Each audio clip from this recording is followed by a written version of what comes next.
Halo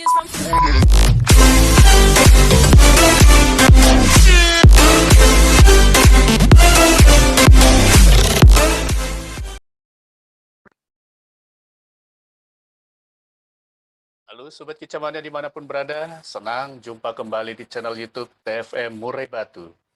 Channel yang secara konsisten membahas informasi tentang cara beternak murai batu dan arena lomba. Di video kali ini kita akan membahas cara menaikkan birahi murai batu. Sebelum lanjut menonton video ini, jangan lupa klik tombol like, komen, subscribe, dan nyalakan tombol loncengnya. Oke, kita langsung saja ke topik pembahasannya. Nah, hal yang pertama yang perlu kita ketahui, murai batu yang kurang birahi atau murai batu yang birahi itu cenderung terlihat ketika murai batu itu sendiri sudah berinjak pada usia yang mapan. Baik itu dari organ reproduksinya atau mental murai batu itu sendiri. Nah, proses ini bisa ditunjang dari pemberian pakan yang bernutrisi dan perawatan yang konsisten. Nah, yang menjadi permasalahannya ketika murai batu yang sudah dewasa atau umumnya usia pastol ya, lepas trotol itu 6-7 bulan, tidak kunjung birahi. Atau murai batu yang sudah dewasa yang awalnya birahi tapi menjadi kurang birahi. Nah, bagaimana menangani kasus seperti ini? Nah, yang pertama yang perlu kita pastikan adalah kebutuhan pakan yang menunjang hidup murai batu kita harus terpenuhi dengan baik, sehingga murai batu kita bisa dalam kondisi yang sehat, khususnya dalam hal metabolisme, bisa bekerja dengan sempurna, di mana metabolisme daripada burung murai batu ini merupakan proses mengubah makanan menjadi energi yang mendukung pertumbuhan sel-sel yang berfungsi sebagai pendukung kegiatan organ reproduksi, sel antibodi, dan sel-sel pertumbuhan fisik lainnya. Nah, kalau metabolisme ini terganggu, maka kemungkinan ada sel-sel pendukung yang bermasalah. Salah satunya misalnya sel organ reproduksi yang membuat murai batu ini menjadi kurang birahi. Kalau ini terjadi, dampaknya murai batu ini bisa menjadi jarang bunyi atau kurang gacor. Nah, permasalahan kedua, murai batu menjadi kurang birahi itu bisa disebabkan karena stres. Stres ini bisa terjadi karena perlakuan dari pemilik burung yang bisa jadi salah dalam melakukan atau memberikan perawatan. Atau bisa jadi murai batu ini sendiri drop mental, karena bisa jadi pada saat diadu dengan murai batu lain di gantangan yang lebih mapan, yang lebih berkualitas dalam hal kicauan, mental, ini bisa membuat murai batu yang belum siap atau bermasalah dengan mentalnya akhirnya ngedrop dan akhirnya stres, sehingga tidak mau lagi berkicau atau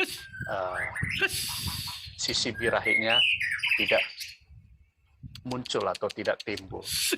Atau stres juga bisa terjadi karena kandang jatuh atau terkena benturan, sehingga tidak jarang murai batu ini bisa stres akhirnya jarang berkicau. Ya. Jadi dua hal ini yang bisa menyebabkan permasalahan kenapa murai batu hilang birahinya, sehingga banyak sobat kicauania berpikir bagaimana cara menaikkan birahi sehingga murai batu ini kembali lagi bisa berkicau dengan normal atau bahkan gacor atau bahkan bisa diikut sertakan dalam lomba kembali. Nah, ada kurang lebih dua solusi karena permasalahannya ada dua ya. Nah, yang pertama kita bisa memberikan obat metabolisme. Karena kita tahu tadi metabolisme ini salah satunya bisa mendukung pertumbuhan organ reproduksi. Sehingga untuk mempercepat ini dengan cara menggunakan obat metabolisme supaya bisa mempercepat sel-sel organ reproduksi ini bisa bertumbuh dengan baik atau kembali seperti semula, sehingga membuat murai batu ini menjadi birahi. Namun tentu dengan cara yang instan seperti ini akan berdampak pada jangka panjang ataupun memiliki efek samping jangka panjang. Misalnya salah satu dampak ataupun efek samping yang mungkin akan dialami oleh murai batu kita akan sulit untuk memiliki keturunan, karena memang proses dari metabolisme yang dipaksakan ini bisa merubah susunan ataupun sel-sel yang lain yang bisa mempengaruhi daripada sel ataupun gen yang akan diturunkan murai batu ini kepada keturunannya, sehingga tidak jarang murai batu yang sudah diberikan obat metabolisme ini jarang sekali bisa punya keturunan. Nah, yang kedua, solusi yang kedua adalah memberikan pola rawatan yang baik dan juga pola makan. Ya, kalau kita bisa memberikan pola rawatan yang konsisten, misalkan dengan melakukan pengembunan ini bertujuan untuk merangsang naluri murai batu kita berkicau. Kita juga bisa berikan penjemuran. Misalnya penjemuran ini bisa kita berikan 1-2 jam ya. Misalkan dari jam 7 sampai jam 9 ya. Nah, yang bisa kita lakukan dari pola rawatan ini untuk menaikkan birahinya, jangan terlalu sering memandikan. Ya, katakanlah kita bisa lakukan 2 atau 3 kali atau 2 atau 3 hari sekali ya. Atau bisa kita berikan dari sisi pakan. Sisi pakan yang punya protein yang tinggi ini mempercepat metabolismenya untuk memproses protein tinggi ini menjadi birahi ya dalam tubuh murai batu, seperti jangkrik, ulat Hongkong, cacing atau kroto atau jenis ekstra puding yang lainnya ya. Jadi dengan protein yang tinggi ini, makanan yang berprotein tinggi bisa mendorong, mempercepat sel-sel organ reproduksi ini bisa kembali normal ya. Nah, namun kalau murai batu kita sendiri sudah mulai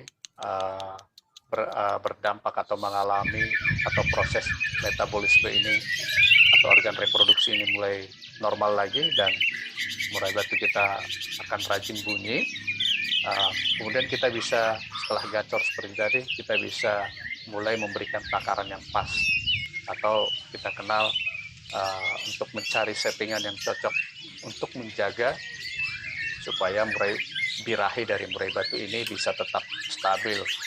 Jangan sampai karena pemberian ekstra puding yang berlebihan justru bisa menunjang murai batu ini menjadi OB atau over birahi. Nah, kurang lebih itu solusi apabila permasalahannya adalah organ reproduksi, khususnya metabolisme yang mendukung organ reproduksi ini bermasalah ya. Nah, kasus kedua seperti yang kita sudah bahas tadi, misalkan itu bisa disebabkan stres, kita bisa lakukan murai batu kita ini membiarkan, atau kita bisa biarkan murai batu ini berada sendiri di tempat yang nyaman, jauh dari gangguan, atau bahkan jangan sampai ada burung-burung di sekitarnya yang bersuara keras ya, atau yang gacor. Ini bisa menghambat proses membuat murai batu yang stres ini percaya diri lagi untuk berkicau ya. Nah, kalau sebisa mungkin kita bisa membuka kerodong sehingga murai batu ini seolah-olah bisa melihat di sekelilingnya, dan biasanya ini bisa mendorong dia untuk mulai berkicau, mulai menandai daerah teritorialnya sepanjang mata murai batu ini memandang ya. Kemudian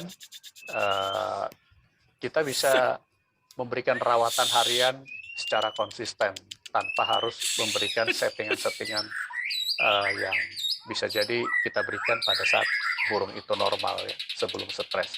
Jadi berikan saja rawatan harian yang konsisten, jangan terlalu banyak berinteraksi. Misalnya kita hanya berinteraksi ketika kita membersihkan kandang, itu pun kita tidak akan lakukan sesering mungkin, misalkan sekali seminggu atau sekali 3 hari sekali ya. Atau kita bisa juga dalam memberikan EF jangan terlalu banyak karena kita ingin seolah-olah memberikan settingan 0 terhadap murai batu ini, karena kita berharap makanan tidak mempengaruhi dari kondisi mental murai batu ini ya, sehingga kita bisa berikan ekstra puding yang secukupnya saja, misalkan 1 atau 2 ekor jangkrik, ulat tongkong bisa 1 atau 2 ya, atau juga cacing boleh. Kemudian kita bisa berikan cara pemandian itu tidak sesering mungkin, atau bahkan kita bisa lakukan hanya 1 kali sebulan ya, sampai murai batu ini mulai rajin lagi bersuara ya. Ya bila perlu kita bisa memberikan obat, ada yang namanya hormon testosteron. Ini mempercepat pertumbuhan birahi ya, sehingga murai batu yang stres akan terdorong lebih gacor lagi. Namun tentunya semua yang menggunakan obat-obatan akan memiliki efek samping selama kita memberikan obat-obat yang instan memberikan efek murai batu menjadi gacor ya. Nah ini bertujuan untuk mengembalikan proses metabolisme daripada murai batu ini, bisa mempercepat prosesnya ya. Proses metabolisme ini bekerja ya, jadi didukung dari obat-obatan yang sudah kita sebutkan tadi, seperti obat metabolisme ataupun obat hormon testosteron. Jadi kurang lebih 2 hal ini yang sering kita hadapi atau kita alami ketika murai batu kita kurang birahi. Jadi apapun cara yang akan Sobat Kicau Mania lakukan, ya ketika mengalami kendala murai batu kurang birahi, bahkan ketika menggunakan obat-obatan yang sudah kita sebutkan tadi, membutuhkan proses, ya tidak ada yang instan. Namun memang dengan menggunakan obat, proses itu lebih cepat dibanding tanpa obat. Hanya sekali lagi, setiap obat yang kita gunakan untuk mendorong perlakuan yang tidak normal, misalkan mendorong birahinya lebih cepat, ya tentu semua ada efek samping jangka panjang. Ini juga bisa kita pertimbangkan apakah kita akan melakukan cara ini atau melakukan cara yang biasa. Nah, yang terpenting, ada pepatah mengatakan mencegah lebih baik daripada mengobati. Dengan perawatan yang baik dan maksimal, tentu akan meminimalkan masalah murai batu kurang birahi. Ya demikian teman-teman untuk video kali ini ya, sehubungan dengan cara mengatasi murai batu kurang birahi. Ya semoga ini bisa menginspirasi teman-teman Kicau Mania yang baru bergabung di sesama Kicau Mania, dan semoga murai batu rawatannya bisa membanggakan Sobat Kicau, dan kita akan ketemu lagi di ulasan lain. Untuk itu silahkan teman Kicau Mania bisa mengisi di kolom komentar dari video ini ulasan apa saja yang perlu kita sharing lagi ya bersama. Sekali lagi jangan lupa like, komen, subscribe channel ini. Salam Kicau Mania.